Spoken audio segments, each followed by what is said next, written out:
Bonjour à toutes et à tous, c'est Romain de l'Atelier des Options pour cette série de vidéos pédagogiques que vous retrouvez tous les jeudis à midi sur la chaîne YouTube de l'Atelier des Options et qui vous permet de mieux comprendre ces marchés techniques. On va s'intéresser cette semaine à la vente de call. La vente de call, je n'ai pas mis de sous-titres parce que on va faire énormément de choses avec la vente de call, on va le voir ensemble, qu'elle soit couverte ou non. Le risque en étant non couvert est évidemment plus important. On va voir qu'on peut rentabiliser ces lignes de titre, exploiter le temps, la volatilité et puis s'assurer du prix de vente de ces options.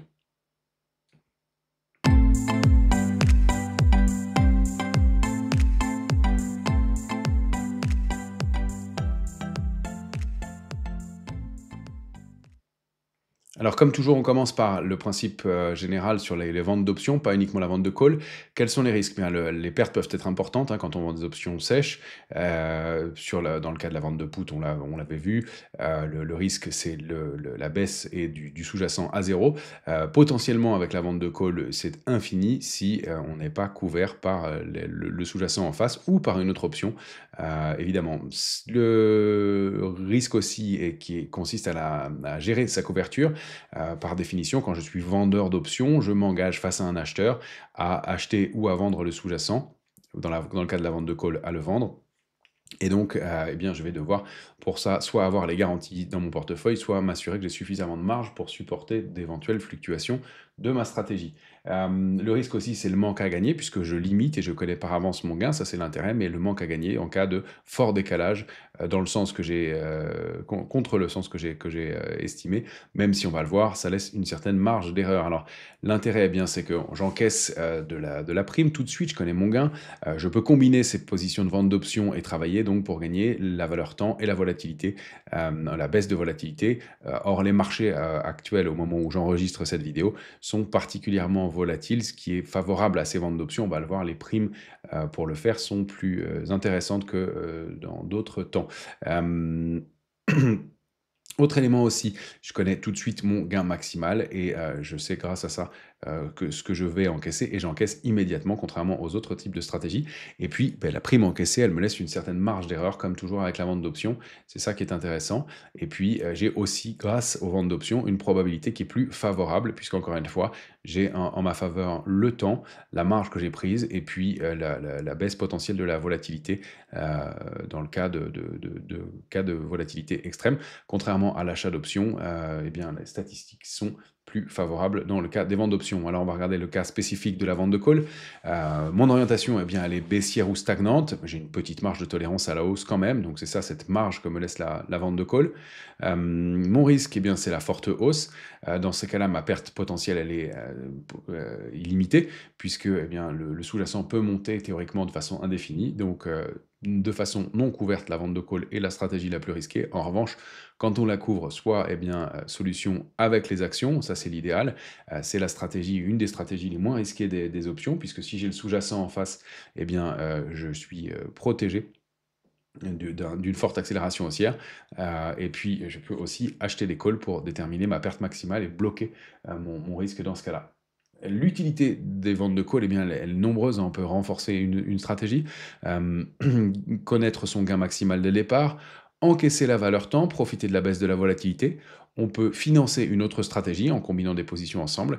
Elle me permet, et ça c'est le plus intéressant, d'obtenir du rendement. Petite parenthèse ici, on le sait peu, mais les marchés ne font rien, n'ont pas de tendance la plupart du temps. On considère que ça va de 30 à 60% du temps selon l'horizon de temps auquel on regarde les marchés. Donc, eh bien, ça me permet de faire du rendement, notamment quand un titre a beaucoup progressé, par exemple. Ça va être notre cas de figure d'aujourd'hui. Donc, extrêmement intéressant d'aller regarder ces éléments. Petite parenthèse. Donc faire du rendement et enfin augmenter le prix de vente de mes actions et puis me laisser, comme on l'a déjà indiqué, une marge d'erreur.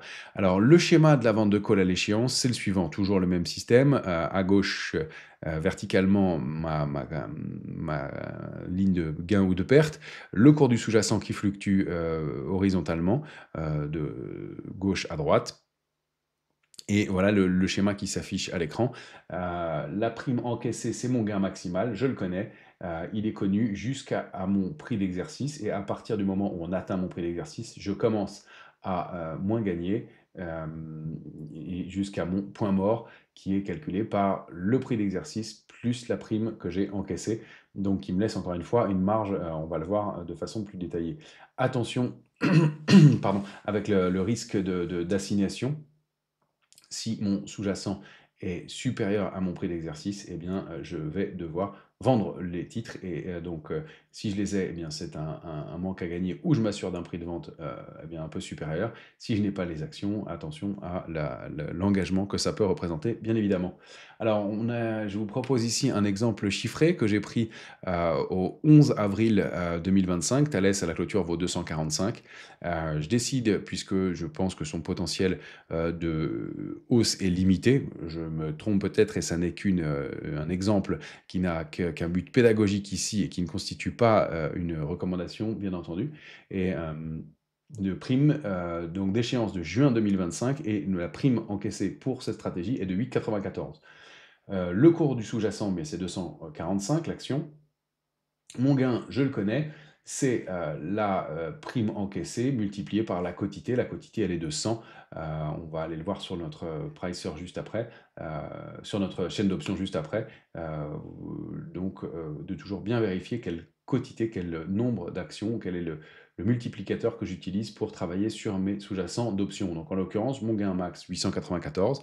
Et je vois bien que tant qu'on est sous 260, je gagne et mon point mort, eh bien, il va être limité à le prix d'exercice plus la prime encaissée, ce qui veut dire 268,94.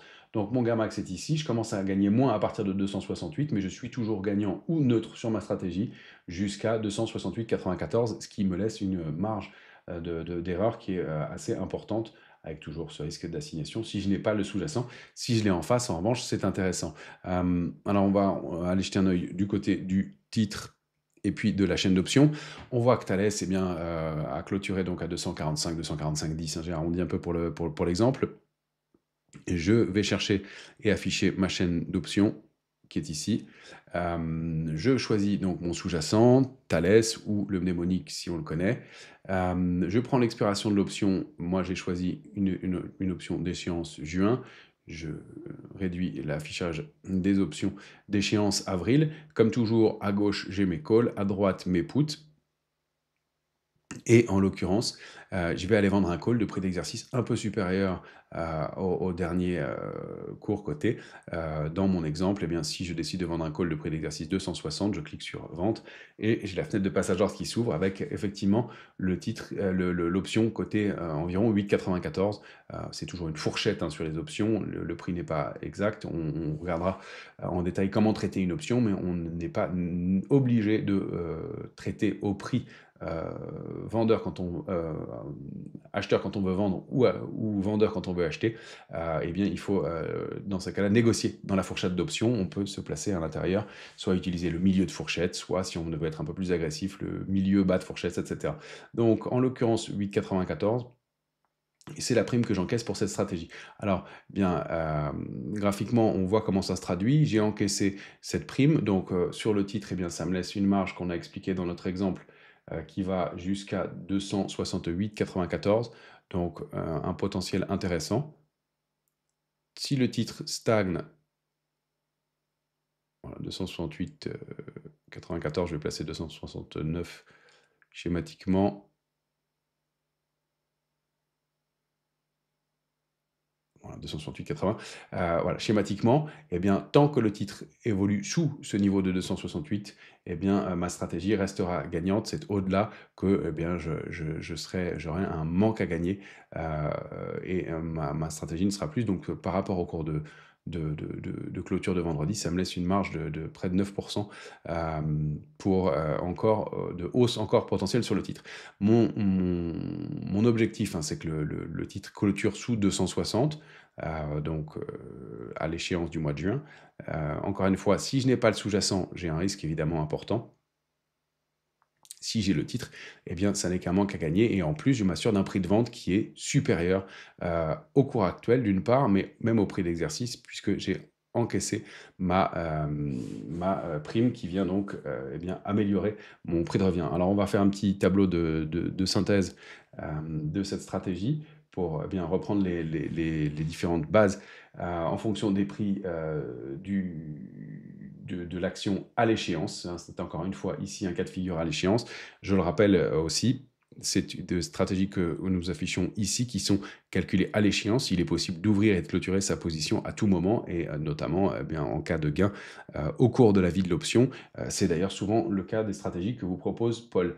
Alors, si le titre termine sous 260, ben, j'ai gagné la totalité de ma prime, j'encaisse 894 euros et il ne se passe rien en termes d'évolution dans mon portefeuille. Si j'ai les actions, eh bien, elles évoluent en fonction du cours et je n'ai pas de livraison à faire.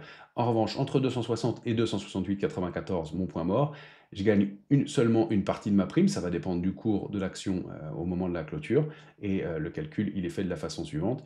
C'est mon prix d'exercice moins le cours de l'action fois 100 plus la prime que j'ai encaissée.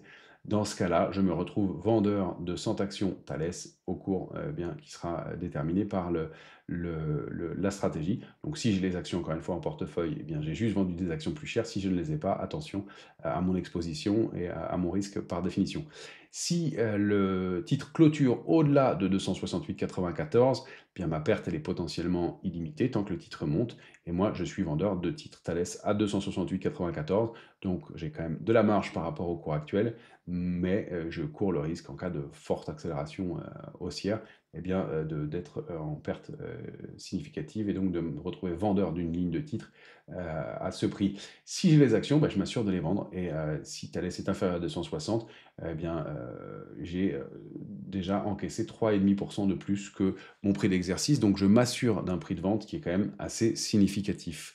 Voilà les éléments que je voulais vous donner pour cette stratégie de vente de call. C'est une stratégie donc, qui est encore une fois non couverte et très risquée. Elle est très souvent utilisée de façon hedgée avec les titres en face ou avec des options d'achat. On peut combiner les positions d'options. C'est d'ailleurs souvent ce qu'on vous proposera de faire pour connaître et limiter son risque de façon systématique. Avoir des positions exposées directionnellement sans couverture est évidemment extrêmement risqué.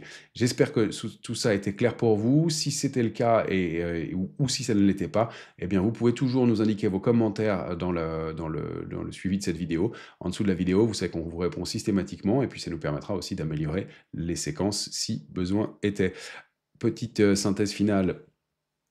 On a vu ici, parmi tous les éléments un peu indiqués dans le désordre de ce qu'on peut faire avec les options, eh bien qu'on peut optimiser son prix de vente et optimiser sa position d'option, exploiter une tendance, plutôt son absence dans ce cas de figure-là.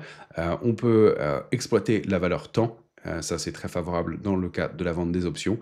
Exploiter le stress et en l'occurrence la détente du stress et puis créer des combinaisons, des positions infinies si on veut combiner ces différentes stratégies ensemble. Vous pouvez nous retrouver sur notre site l'atelierDesOptions.com, vous abonner à la chaîne YouTube de l'Atelier des Options bien sûr et pensez à activer les notifications.